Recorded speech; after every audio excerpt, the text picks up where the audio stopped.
Good morning students. अज का topic बोली ते व्याकरण। बोली ते व्याकरण का टॉपिक शुरू करन तो पहला मैं तुहानूं ये कहना चाहांगी कि जिहड़ा आपां पिछे चैप्टर कीता सी बाबा फरीद जी का लिटरेचर का, तो तुसीं उहदे एक्सट्रा क्वेश्चन अज मैं तुहानूं PDF विच शेयर करांगी जिहड़े तुसीं फेयर नोटबुक ते राइट करने हैं। तो अज का टॉपिक शुरू करते हैं बोली ते व्याकरण। पहला गल करांगे बोली दी। बोली शब्द जिहड़ा बोली का जन्म किवें होया। बेटा बोली का जिहड़ा जन्म है असीं बोलदे हां, जो भी भाषा बोलदे हां अपने मन के भावां नूं प्रगटाउण वास्ते, तो इहदा जन्म जदों आदि मानव विच इंसान सीगा तां ओह अपने तरह भाषा नहीं सी बोल सकदा, उन्होंने भाषा का ज्ञान नहीं सी। तो ऊ का कू कू हू हे मीनस आपां जिहड़े निरार्थक शब्द करते हैं, निरार्थक शब्द हालांकि उहदा कोई अर्थ नहीं है, फिर भी असी उन्हां शब्दां दे राही दूजिआं नूं समझाउण दी कोशिश करिया करदे सी शुरुआत तो फिर हौली हौली इंसान ने जिहड़ा सी चित्र बनाने शुरू कर दिते। तो चित्रां दे राही वो अपने मन के भावां नूं दूजिआं दे सामने पेश करन लगा कि मेरे मन विच की है।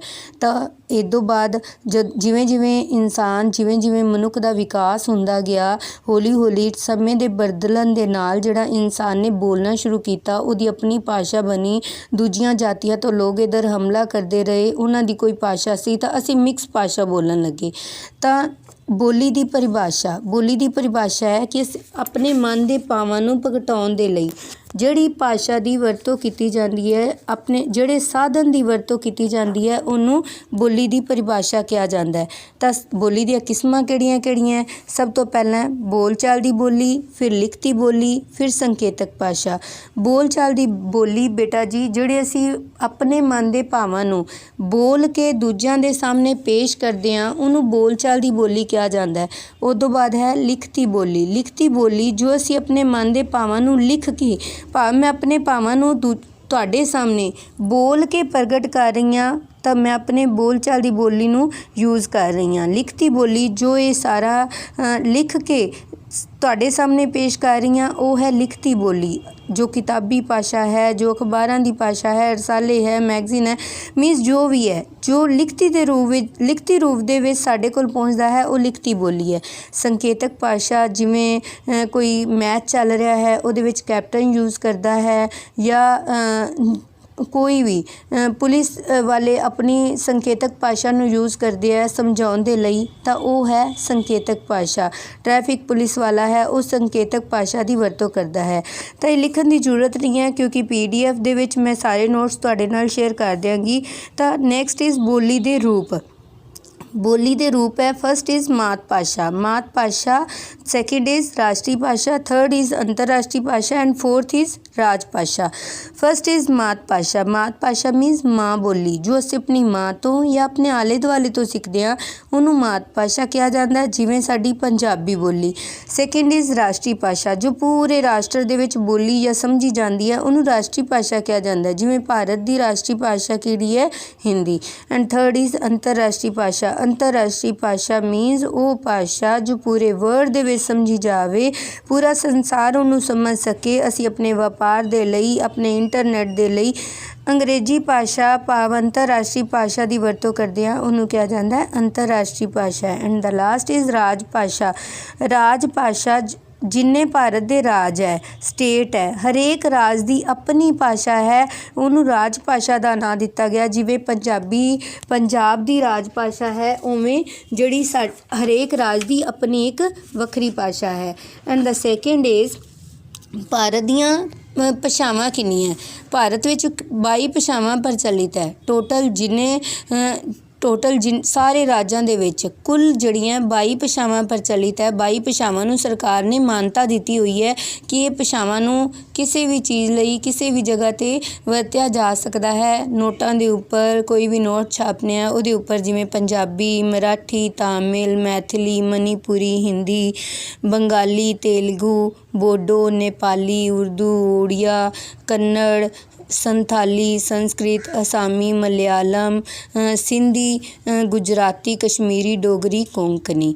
ਤਾਂ ਇਹ 22 ਭਾਸ਼ਾਵਾਂ ਜਿਹੜੀਆਂ ਜਿਨ੍ਹਾਂ ਨੂੰ ਸਰਕਾਰ ਨੇ ਮਾਨਤਾ ਦਿੱਤੀ ਹੋਈ ਹੈ। ਤਾਂ ਹੁਣ ਗੱਲ ਕਰਦੇ ਹਾਂ ਕਿ ਪੰਜਾਬੀ ਬੋਲੀ ਦਾ ਨਿਕਾਸ ਅਤੇ ਵਿਕਾਸ ਕਿਵੇਂ ਹੋਇਆ। ਇਹ ਸਿੱਧੀ ਸਾਡੇ ਤੱਕ ਨਹੀਂ ਪਹੁੰਚੀ। ਇਹ ਸਭ ਨੂੰ ਪਤਾ ਹੈ ਕਿ ਸਿੱਧੀ ਪੰਜਾਬੀ ਭਾਸ਼ਾ ਜੋ ਅਸੀਂ ਅੱਜ ਬੋਲ ਰਹੇ ਹਾਂ ਉਹ ਸਿੱਧੀ ਪੂਰਨ ਰੂਪ ਵਿੱਚ ਸਾਡੇ ਤੱਕ ਨਹੀਂ ਪਹੁੰਚੀ। ਜਿਵੇਂ ਪੰਜਾਬ ਜਿਹੜਾ ਉਹ ਹਮਲਿਆਂ ਦਾ ਜਿਹੜਾ ਯੁੱਧਾਂ ਦਾ ਸ਼ਿਕਾਰ ਰਿਹਾ ਹੈ, ਤਾਂ ਪੰਜਾਬ ਦੀ ਭਾਸ਼ਾ ਹੈ। ਕਦੇ ਇਹਨੂੰ ਪੰਜਾਬ ਨੂੰ ਪੰਚਨਦ ਕਿਹਾ, ਕਦੇ ਸਿੰਧ ਨਦੀ ਸਪਤ ਸਿੰਧੂ ਕਿਹਾ ਜਾਣ ਲੱਗਾ। ਤਾਂ ਹੌਲੀ ਹੌਲੀ ਜਿਵੇਂ ਪੰਜਾਬ ਬਣਿਆ, ਪੰਜਾਬ 5+ ਆਬ, ਪੰਜਾਬ 5 ਦਰਿਆਵਾਂ ਦੀ ਧਰਤੀ। ਤਾਂ ਇਸੇ ਤਰ੍ਹਾਂ ਹੌਲੀ ਹੌਲੀ ਜਿਹੜੀ ਸਾਡੀ ਭਾਸ਼ਾਵਾਂ ਦਾ ਵੀ ਵਿਕਾਸ ਹੁੰਦਾ ਗਿਆ। ਕਿਵੇਂ? ਸਭ ਤੋਂ ਪਹਿਲਾਂ ਪੰਜਾਬੀ ਭਾਸ਼ਾ ਦਾ ਵਿਕਾਸ ਜਿਹੜਾ ਉਹ ਵੈਦਿਕ ਭਾਸ਼ਾ ਤੋਂ ਹੋਇਆ ਹੈ। ਵੈਦਿਕ ਭਾਸ਼ਾ ਤੋਂ ਭਾਸ਼ਾ ਪ੍ਰਵਾਹ ਕਿਵੇਂ ਹੋਇਆ? ਸਭ ਤੋਂ ਪਹਿਲਾਂ ਵੈਦਿਕ ਭਾਸ਼ਾ ਆਈ ਇੱਥੇ, ਉਹ ਤੋਂ ਬਾਅਦ ਸੰਸਕ੍ਰਿਤ ਆਈ, ਫਿਰ ਪਾਲੀ ਆਈ, ਫਿਰ ਸੌਰ ਸੈਣੀ ਆਈ, ਫਿਰ ਅਪਭ੍ਰੰਸ਼ ਆਈ, ਫਿਰ ਕੇਕਈ ਆਈ, ਤਾਂ ਫਿਰ ਪੰਜਾਬੀ ਆਈ। ਇੰਨੀਆਂ ਭਾਸ਼ਾਵਾਂ ਦੇ ਚਲਦੇ ਜਿਹੜਾ ਲਾਸਟ 'ਤੇ ਜਿਹੜਾ ਪੰਜਾਬ ਵਿੱਚ ਪੰਜਾਬੀ ਭਾਸ਼ਾ ਨੇ ਆਪਣਾ ਜਨਮ ਲਿਆ। ਤਾਂ ਜਿਹੜਾ ਆਪਾਂ ਪਹਿਲਾਂ ਵੀ ਗੱਲ ਕਰ ਚੁੱਕੇ ਹਾਂ ਕਿ ਪੰਜਾਬੀ ਦੀ ਜਿਹੜੀ ਪਲੇਠਾ ਕਵੀ ਬਾਬਾ ਫਰੀਦ ਜੀ ਨੂੰ ਕਿਹਾ ਜਾਂਦਾ ਹੈ, ਅਤੇ ਸੁਨਹਿਰੀ ਯੁੱਗ ਜਿਹੜਾ ਉਹ ਗੁਰੂ ਨਾਨਕ ਦੇਵ ਜੀ ਦੇ ਕਾਲ ਨੂੰ ਕਿਹਾ ਜਾਂਦਾ ਹੈ। ਆਪਾਂ ਨੂੰ ਪਤਾ ਹੈ ਕਿ ਜਦੋਂ ਸ਼੍ਰੀ ਗੁਰੂ ਨਾਨਕ ਦੇਵ ਜੀ ਨੇ ਪੰਜਾਬੀ ਭਾਸ਼ਾ ਦੀ ਸ਼ੁਰੂਆਤ ਕੀਤੀ, ਗੁਰਬਾਣੀ ਰਚਨੀ ਸ਼ੁਰੂ ਕੀਤੀ, ਅਤੇ ਸ਼੍ਰੀ ਗੁਰੂ ਅੰਗਦ ਦੇਵ ਜੀ ਨੇ, ਸਿੱਖਾਂ ਦੇ ਦੂਜੇ ਗੁਰੂ ਸ਼੍ਰੀ ਗੁਰੂ ਅੰਗਦ ਦੇਵ ਜੀ ਨੇ ਇਹਨੂੰ ਸੀਕੁਐਂਸ ਦਿੱਤੀ, ਤਰਤੀਬ ਦਿੱਤੀ ਕਿ ਕਿਵੇਂ ਜਿਹੜਾ ਇਹਨੂੰ ਤਰਤੀਬਵਾਰ ਵਰਨਮਾਲਾ ਦਾ ਰੂਪ ਦੇ ਕੇ ਇਹਨੂੰ ਇੱਕ ਵਿਗਿਆਨਕ ਢੰਗ ਨਾਲ ਇਹਨੂੰ ਜਿਹੜਾ ਸਿਰਜਿਆ। ਤਾਂ ਇਹਦੇ ਵਿੱਚ ਜਿਹੜਾ ਹੌਲੀ ਹੌਲੀ ਪੰਜਾਬੀ ਭਾਸ਼ਾ ਸਾਡੇ ਤੱਕ ਪਹੁੰਚ ਗਈ। ਤਾਂ ਨੈਕਸਟ ਇਜ਼ ਉਪਭਾਸ਼ਾ ਜਾਂ ਉਪਬੋਲੀ। ਜਿਹੜੀ ਇਹ ਤੋਂ ਬਾਅਦ ਅਸੀਂ ਗੱਲ ਕਰਦੇ ਹਾਂ ਕਿ ਉਪਭਾਸ਼ਾ ਜਾਂ ਉਪਬੋਲੀਆਂ ਕਹਿੰਦੇ ਨੇ ਕਿ ਜਿਹੜੀ ਪੰਜਾਬੀ ਬੋਲੀ ਹੈ ਉਹ 20 ਕੋਹਾਂ ਭਾਵ 20 ਕਿਲੋਮੀਟਰ ਤੋਂ ਬਾਅਦ ਜਿਹੜੀ ਹੈ ਚੇਂਜ ਹੋਣੀ ਸ਼ੁਰੂ ਹੋ ਜਾਂਦੀ ਹੈ। ਕਾਰਨ ਕੀ ਸੀ ਕਿ ਪੁਰਾਣੇ ਟਾਈਮ ਦੇ ਵਿੱਚ ਜਿਹੜਾ ਬਹੁਤ ਸਾਰੇ ਹਮਲਾਵਰ ਸਾਡੇ 'ਤੇ ਹਮਲਾ ਕਰਦੇ ਰਹੇ, ਅਤੇ ਉਹ ਜਗ੍ਹਾ 'ਤੇ ਜਿਵੇਂ ਜੋ ਭਾਰਤ ਨੂੰ ਜਿੱਤ ਲੈਂਦੇ ਸੀ ਅਤੇ ਉਹ ਉੱਥੇ ਆਪਣਾ ਟਿਕਾਣਾ ਬਣਾ ਲਿਆ ਕਰਦੇ ਸੀ। ਤਾਂ ਹੌਲੀ ਹੌਲੀ ਉਹਨਾਂ ਜਿਵੇਂ ਸਾਡੇ ਜਿਹੜੇ ਪੰਜਾਬੀ ਨੇ ਉਹ ਬਹੁਤ ਜ਼ਿਆਦਾ ਕਹਿ ਲਓ ਕਿ ਮਹਿਮਾਨ ਨਿਵਾਜ਼ੀ ਕਰਨ ਵਾਲੇ ਨੇ, ਅਤੇ ਉਹਨਾਂ ਨੂੰ ਅਪਣਾ ਲਿਆ ਕਰਦੇ ਸੀ, ਅਤੇ ਉਹਨਾਂ ਦੀ ਭਾਸ਼ਾ ਨੂੰ ਵੀ ਅਪਣਾ ਲਿਆ ਕਰਦੇ ਸੀ, ਉਹਨਾਂ ਦੇ ਰੀਤੀ ਰਿਵਾਜ਼ਾਂ ਨੂੰ ਵੀ ਅਪਣਾ ਲਿਆ ਕਰਦੇ ਸੀਗੇ। ਤਾਂ ਉਹਨਾਂ ਦੀਆਂ ਬੋਲੀਆਂ ਦਾ ਅਸਰ ਵੀ ਸਾਡੇ 'ਤੇ ਦੇਖਣ ਨੂੰ ਮਿਲਿਆ। ਤਾਂ ਜਿਵੇਂ ਅਸੀਂ ਆਪਣੇ ਇਲਾਕਿਆਂ ਵਿੱਚ ਵੰਡੇ ਗਏ, ਕਿਉਂਕਿ ਪਹਿਲਾਂ ਆਵਾਜਾਈ ਦੇ ਤਾਂ ਸਾਧਨ ਤਾਂ ਨਹੀਂ ਸੀਗੇ, ਤਾਂ ਅਸੀਂ ਜਿਹੜਾ ਵੱਖਰੇ ਅਲੱਗ ਇਲਾਕਿਆਂ ਵਿੱਚ ਰਿਹਾ ਕਰਦੇ ਸੀ। ਤਾਂ ਉਸ ਇਲਾਕੇ ਦੇ ਵਿੱਚ ਜਿਵੇਂ ਹੁਣ ਲੋਕਡਾਊਨ ਹੈ, ਪਹਿਲਾਂ ਇੱਦਾਂ ਹੀ ਲੋਕ ਰਿਹਾ ਕਰਦੇ ਸੀ ਕਿ ਬਹੁਤ ਦੇਰ ਬਾਅਦ ਕਿਧਰੇ ਇੱਧਰ ਉੱਧਰ ਜਾਇਆ ਕਰਦੇ ਸੀਗੇ। ਤਾਂ ਅਸੀਂ ਉਹਨਾਂ ਇਲਾਕਿਆਂ ਦੇ ਆਧਾਰ 'ਤੇ ਆਪਣੀਆਂ ਪੰਜਾਬੀ ਭਾਸ਼ਾ ਨੂੰ 8 ਉਪਭਾਸ਼ਾਵਾਂ ਦੇ ਵਿੱਚ ਵੰਡ ਦਿੱਤਾ ਇਲਾਕਿਆਂ ਦੇ ਆਧਾਰ 'ਤੇ, ਤਾਂ ਕਿਸੇ ਇਲਾਕੇ ਦੀ ਕੇਂਦਰੀ ਜਾਂ ਉੱਥੋਂ ਦੀ ਭਾਸ਼ਾ ਬੋਲੀ ਜਾਣ ਵਾਲੀ ਭਾਸ਼ਾ ਨੂੰ ਉਪਬੋਲੀ ਜਾਂ ਉਪਭਾਸ਼ਾ ਦਾ ਦਰਜਾ ਦਿੱਤਾ ਗਿਆ। ਤਾਂ ਫਸਟ ਇਜ਼ ਪਹਿਲੀ ਜਿਹੜੀ ਉਪਭਾਸ਼ਾ ਹੈ ਉਹ ਹੈ ਮਾਝੀ ਨੂੰ ਜਿਹੜਾ ਸ਼ੁੱਧ ਭਾਸ਼ਾ ਜਾਂ ਟਕਸਾਲੀ ਭਾਸ਼ਾ ਦਾ ਦਰਜਾ ਦਿੱਤਾ ਗਿਆ। ਜਿੰਨੀਆਂ ਵੀ ਕਿਤਾਬਾਂ ਦੇ ਵਿੱਚ ਭਾਸ਼ਾਵਾਂ ਲਿਖੀਆਂ ਜਾਂਦੀਆਂ, ਅਖਬਾਰਾਂ ਦੇ ਵਿੱਚ, ਮੈਗਜ਼ੀਨ ਦੇ ਵਿੱਚ ਜਿੰਨੀਆਂ ਵੀ ਜਿਹੜੀ ਭਾਸ਼ਾ ਲਿਖੀ ਜਾਂਦੀ ਹੈ, ਲਿਖਣ ਲਈ ਵਰਤੀ ਜਾਂਦੀ ਹੈ, ਉਹ ਹੈ ਮਾਝੀ ਜਾਂ ਟਕਸਾਲੀ ਭਾਸ਼ਾ ਦਾ ਦਰਜਾ ਵੀ ਦਿੱਤਾ ਗਿਆ। ਤਾਂ ਇਹ ਕਿੱਥੇ ਬੋਲੀ ਜਾਂਦੀ ਹੈ? ਅੰਮ੍ਰਿਤਸਰ, ਗੁਰਦਾਸਪੁਰ, ਬਟਾਲਾ, ਤਰਨਤਾਰਨ, ਬਿਆਸ ਆਦਿ ਖੇਤਰਾਂ ਦੇ ਵਿੱਚ। ਤਾਂ ਇਹਨਾਂ ਦੇ ਲੋਕਾਂ ਨੂੰ ਕੀ ਕਿਹਾ ਜਾਂਦਾ ਹੈ? ਮਝੈਲ। ਜਿਹੜੇ ਇਸ ਇਲਾਕੇ ਦੇ ਵਿੱਚ ਲੋਕ ਰਹਿੰਦੇ ਨੇ ਉਹਨਾਂ ਨੂੰ ਕੀ ਕਿਹਾ ਜਾਂਦਾ ਹੈ? ਮਝੈਲ। Next is Doabi. ਦੁਆਬਾ ਸ਼ਬਦ ਤੋਂ ਬਣਿਆ। ਦੁਆਬਾ ਜਿਵੇਂ ਪੰਜਾਬ ਬਣਿਆ ਉਵੇਂ ਦੁਆਬਾ ਭਾਵ ਦੋ ਆਬ ਦੋ ਦਰਿਆਵਾਂ ਦੀ ਧਰਤੀ, ਬਿਆਸ ਅਤੇ ਸਤਲੁਜ ਦਾ ਵਿਚਕਾਰਲਾ ਇਲਾਕਾ, ਉਹਨੂੰ ਦੁਆਬਾ ਖੇਤਰ ਕਿਹਾ ਜਾਂਦਾ ਹੈ। ਤਾਂ ਉੱਥੋਂ ਦੇ ਰਹਿਣ ਵਾਲੇ ਲੋਕਾਂ ਨੂੰ ਦੁਆਬੀਏ ਦਾ ਨਾਮ ਦਿੱਤਾ ਗਿਆ। ਤਾਂ ਇਹ ਕਿਹੜੇ ਸ਼ਹਿਰ ਨੇ? ਜਲੰਧਰ, ਨਵਾਂ नवां शहर हुण शहीद भगत सिंह नगर, फगवाड़ा, फिलौर, नकोदर, हुशियारपुर, दसूहा, मुकेरियां, कपूरथला, सुल्तानपुर आदि ये सारे इलाके ਜਦੋਂ ਪੇਪਰ ਦੇ ਵਿੱਚ ਤੁਹਾਨੂੰ ਪੇਪਰ ਕੁਐਸਚਨ ਸੈੱਟ ਕੀਤੇ ਜਾਂਦੇ ਤਾਂ ਕੋਈ ਵੀ ਇੱਕ ਜਿਹੜਾ ਜਿਵੇਂ ਹੁਸ਼ਿਆਰਪੁਰ ਵਿੱਚ ਕਿਹੜੀ ਉਪਭਾਸ਼ਾ ਬੋਲੀ ਜਾਂਦੀ ਹੈ ਐਵੇਂ ਦੇ ਕੁਐਸਚਨ ਨੂੰ ਪੁੱਛ ਲੈਂਦਾ ਤਾਂ ਬੜੇ ਧਿਆਨ ਨਾਲ ਇਹ ਵੇਖਣਾ ਅਤੇ ਯਾਦ ਵੀ ਕਰਨਾ। ਤਾਂ ਨੈਕਸਟ ਇਜ਼ ਮਲਵਈ। ਮਲਵਈ ਖੇਤਰ ਦੇ ਵਿੱਚ ਮਲਵਈ ਸਭ ਤੋਂ ਜ਼ਿਆਦਾ ਜਿਹੜੇ ਖੇਤਰ ਬੋਲੀ ਜਾਣ ਵਾਲੀ ਭਾਸ਼ਾ ਹੈ 14 ਜ਼ਿਲ੍ਹਿਆਂ ਦੇ ਵਿੱਚ ਇਕੱਲੀ ਮਲਵਈ ਭਾਸ਼ਾ ਬੋਲੀ ਜਾਂਦੀ ਹੈ। ਇਹਨੂੰ ਮਾਲਵਾ ਖੇਤਰ ਕਿਹਾ ਜਾਂਦਾ ਹੈ ਅਤੇ ਲੋਕਾਂ ਨੂੰ ਮਲਵਈ ਹੀ ਕਿਹਾ ਜਾਂਦਾ ਹੈ।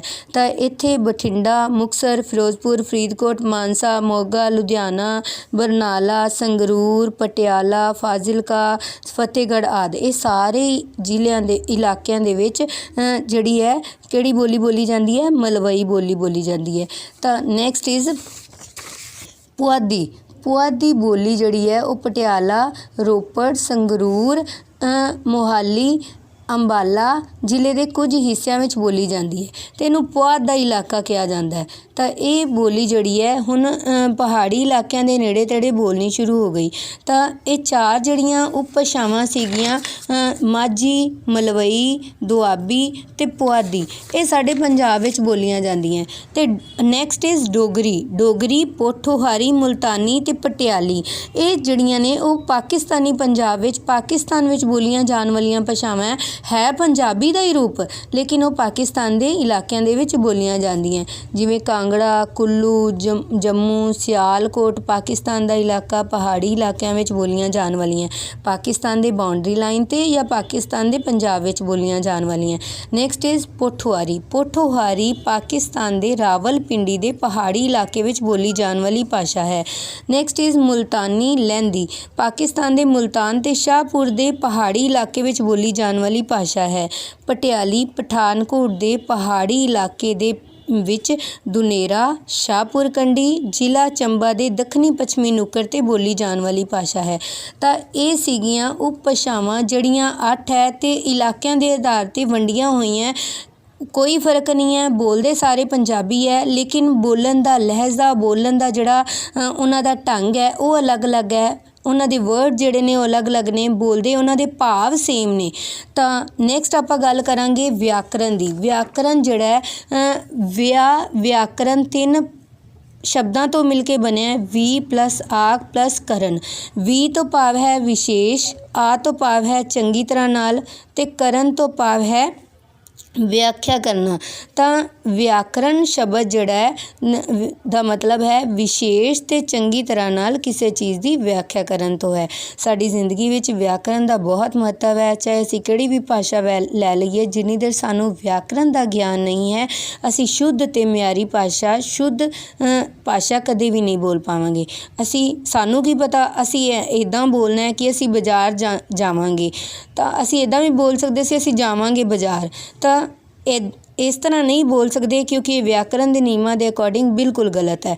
ਤਾਂ ਅਸੀਂ ਬਾਜ਼ਾਰ ਜਾਵਾਂਗੇ ਕਰਤਾ ਪਲੱਸ ਕਰਮ ਪਲੱਸ ਕਿਰਿਆ ਇਹ 3 ਜਿਹੜੇ ਸੀਕੁਐਂਸ ਹੈ ਜਿਹਦੇ ਅਕੋਰਡਿੰਗ ਜਿਹੜੇ ਸੈਂਟੈਂਸ ਹੈ ਉਹ ਲਿਖੇ ਜਾਂਦੇ ਆ। ਬੋਲਣ ਵਿੱਚ ਤਾਂ ਅਸੀਂ ਜਿਵੇਂ ਮਰਜ਼ੀ ਬੋਲ ਲਈਏ, ਅਸ਼ੁੱਧ ਭਾਸ਼ਾ ਬੋਲ ਸਕਦੇ ਹਾਂ ਲੇਕਿਨ ਲਿਖਣ ਲੱਗਿਆ ਸਾਨੂੰ ਸ਼ੁੱਧ ਭਾਸ਼ਾ ਹੀ ਲਿਖਣੀ ਪਏਗੀ। ਨੈਕਸਟ ਇਜ਼ ਵਿਆਕਰਨ ਦੀ ਮਹੱਤਤਾ। ਵਿਆਕਰਨ ਦੀ ਮਹੱਤਤਾ ਸ਼ੁੱਧ ਭਾਸ਼ਾ ਲਿਖਣ ਦੇ ਲਈ ਸਾਨੂੰ ਸ਼ੁੱਧ ਅਤੇ ਮਿਆਰੀ ਰੂਪ ਸਮਝਣਾ ਬਹੁਤ ਜ਼ਰੂਰੀ ਹੈ। ਵਿਆਕਰਨ ਦੀ ਪਰਿਭਾਸ਼ਾ ਉਹੀ ਕਿ ਵਿਆਕਰਨ ਕਿਸੇ ਵੀ ਭਾਸ਼ਾ ਦੇ ਸ਼ੁੱਧ ਅਤੇ ਮਿਆਰੀ ਰੂਪ ਨੂੰ ਸਮਝਣ ਜਾਂ ਲਿਖਣ ਦੇ ਲਈ ਸਾਨੂੰ ਵਿਆਕਰਨ ਦੀ ਬਹੁਤ ਜ਼ਰੂਰਤ ਹੈ। ਨੈਕਸਟ ਇਜ਼ ਵਿਆਕਰਨ ਦੇ ਅੰਗ। ਵਿਆਕਰਨ ਦੇ ਅੰਗ ਜਿਹੜੇ ਹੈ ਉਹ 4 ਹੈ। ਅੱਖਰ ਜਾਂ ਵਰਣਬੋਧ, ਸ਼ਬਦਬੋਧ, ਵਾਕਬੋਧ, ਅਰਥਬੋਧ।